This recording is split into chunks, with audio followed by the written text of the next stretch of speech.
Good morning, children. I hope you all are good. Once again, I welcome you for the social science class. In the last two classes, we saw about the reasons for the World War and the impact of it. So, in the last academic itself, your social teachers have completed the first lessons of history, geography, and civics. And now I'm going to directly start the second unit, the world between two world wars. So, what happened after the World War? Okay, so this is what we are going to see in this chapter. The First World War shattered the global capitalist system based on European imperialism. The European powers were greatly weakened by the war financially and politically. So after the First World War, the European countries were weakened by the war financially as well as economically and politically. The trade and financial imbalances left by the war and the harsh peace that followed created instabilities throughout the 1920s. In trade and financial imbalances, in trade wise also, in financial also, they were not in a good position. So it created instabilities. They were not in a stable performance.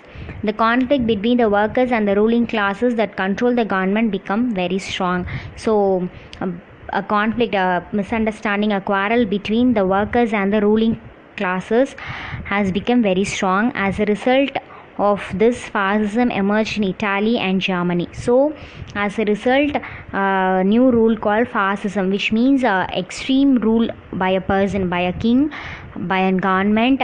They'll control everything. Not even a single freedom is given for the citizens. Okay, they'll control it, they'll dominate.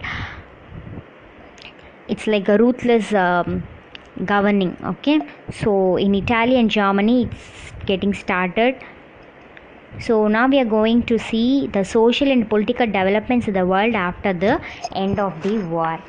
So in this chapter we are going to see anti-colonial struggle in Indochina and political developments in South Africa. So after the war, how that developed, how the country is developed, and also the circumstances that led to the rise of Hitler in Germany. So we all know Germany was once ruled by Hitler. He is called as Adolf Hitler, a famous ruler in Germany.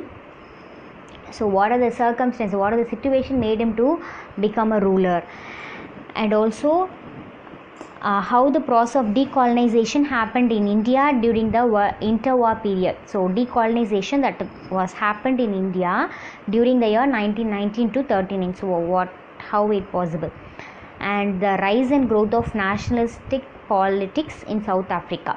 So this is what we are going to see in this chapter. So first we'll see rise of Hitler in Germany. In 1919, a group of 7 men met in Munich and founded the National Socialist German Workers' Party, which later came to be known as Nazi Party. So in 1919, a group of 7 persons, they gathered in Munich. It is a state in Germany, and they started a National Socialist German Workers' Party, and later it was known as Nazi Party. So one among them, the 7 people, is Hitler. In 1923, Hitler abortively attempted to capture power in Bavaria, but this proved a blunder. He was sent to prison. In the presidential election of 1932, the Communist Party polled 6 lakh votes. This alarmed capitalists and property owners. Hitler exploited this opportunity to usurp power. So in 1923, he tried to capture Bavaria, but it was in vain. He couldn't do that. That was a very big mistake he did. So in 1932, in a presidential election, the Communist Party has gone 6 lakh votes. So this made him a very good opportunity, and he exploited this opportunity to get the powers. In 1933, Hitler was made the Chancellor of Germany. Having acquired power, he brought an end to parliamentary democracy established in Germany after the First World War.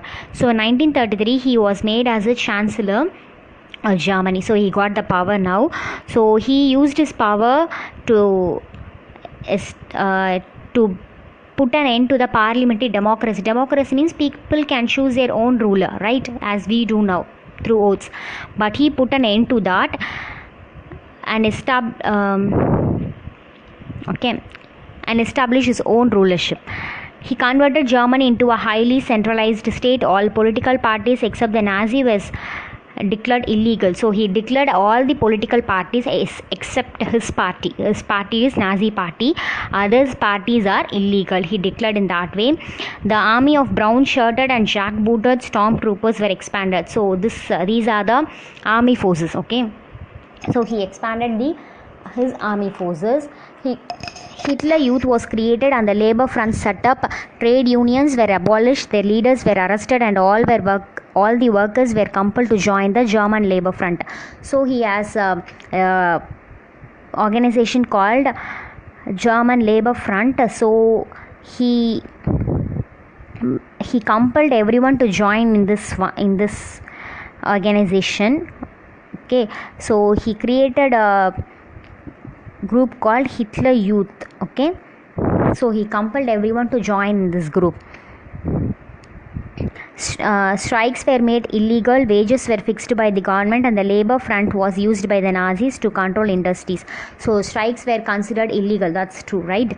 And wages were fixed by the government. So whatever job they do, the wages must be fixed by the government only. Total state control was extended over the press, theatre, cinema, radio, and over education. The Nazi party's propaganda manipulated public's opinion through planned propaganda. So total state control was expanded. So they brought everything under their control. Whatever it is, cinema, theatre, press, radio, education, everything was under their control. He was ruling in a very harsh manner. He put everything under his feet. Okay, so this is how he became the ruler of Germany. Okay, next we are going to see decolonization in India during the interwar period 1919 to 39. So we all know what is decolonization, which means ruling a country, ruling a state, and putting everything under their control.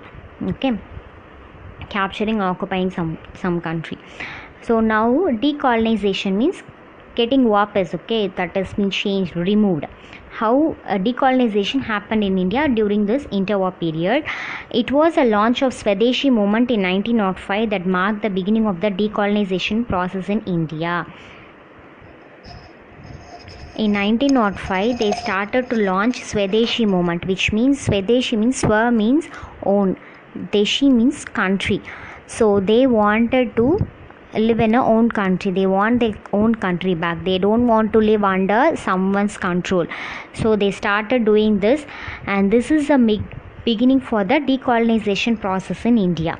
So in 1919, the Government of India Act provided diarchy in the provinces. So in 1919, the government has provided diarchy, means two types of governments in the states. But in the Indian National Congress rejected diarchy and decided to boycott the legislature. But the National Congress Party, they rejected this one. In 1930, the Indian National Congress emerged as a mass militant movement. So in 1930, National Congress became a very big party. The Government of India Act of 1935 made the British to appease the nationalist and provided great power to the local governments. So the Government of India Act of 1935 made the British to have a peaceful relationship between the nationalist Indian national. So they have given some power to rule the country. The Britishers gave few powers to the Indian people. 1937, British introduced direct elections and the Congress won in most of the provinces. So 1937, the British allowed them to conduct elections, and in many areas Congress were won. The process of decolonization is very clear by the Montague Declaration, starting increasing association of Indians in every branch of the administration and gradual self-government in India as an integral part of the British Empire. So by these are the very starting point for the development of Indian administration. Okay, slowly, gradually they started to come out of the British rule and started to rule themselves. They came under Congress, Indian Congress Party, and they started to rule them liberally. So this is what we see now. Okay, now we are going to see the nationalist politics in South Africa. In South Africa, there were two main political parties: the Unionist Party, which was mainly had British, and the South Africa Party, which had Africans. They are called as Boers. The first Prime Minister Botha belonged to the South Africa Party, ruled in the cooperation with the British. The first PM, his name is Botha. He belonged to the South Africa. So he initially ruled with the cooperation with the British because it was under the British control, right? So he had a cooperation with the British people. In 1920 elections, the National Party gained 44 seats. The South Africa Party, now led to Smuts, secured 41 seats. So 1920 they had an election. In that the National Party gained 44 seats, and another party, it was under the Smut, an African party, he has got 41 seats. At this juncture, the British dominated Unionist Party merged with the South African Party. So in this point, the British started dominating the Unionist Party. They joined with the South African Party.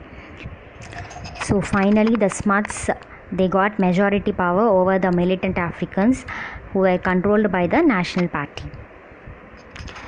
Next we are going to see anti-colonial struggle in Indochina. So China was also under the control of some countries. So how they came out from that anti-colonial struggle.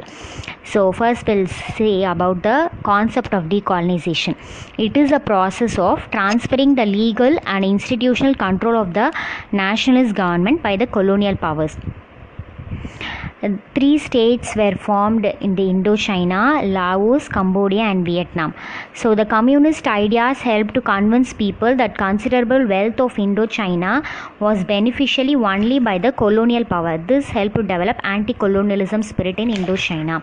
So they were under the control of someone's, right? So they needed to come out of this. So what they had is, when we come out of someone's control only, we'll get all the benefits of our country. So this attitude only made them to develop the anti-colonialism spirit in Indochina. Next we are going to see political development in South America. By the year 1830, the whole of South America became free from European domination. So once America was also under the control of the European countries. So in 1830 only, the whole of South America came out of it. Central America split into 5 republics, namely Costa Rica, El Salvador, Guatemala, Honduras, Nicaragua. So these are the states which got split into 5 republics. So in 1898, Cuba was occupied by the USA. So in 1898, Cuba. So now United States started occupying other countries. So Cuba was the first. In 1898 it was occupied by the United States of America. So in this chapter we have seen the circumstances, the situation that led for the rise of Hitler in Germany, and about the decolonization that happened in our country India, and rise and growth of national politics in South Africa. And also we saw about the anti-colonial struggle in Indochina, and about the political development in South America, how they got development. They got freedom from the European countries, and they slowly, gradually they got developed. So children, I have dealt with the main questions, okay, the detailed answer and the caption alone I have taught in this chapter. Just go through this audio carefully, and also you'll get some notes, so go through that. Regarding this, you'll have a test.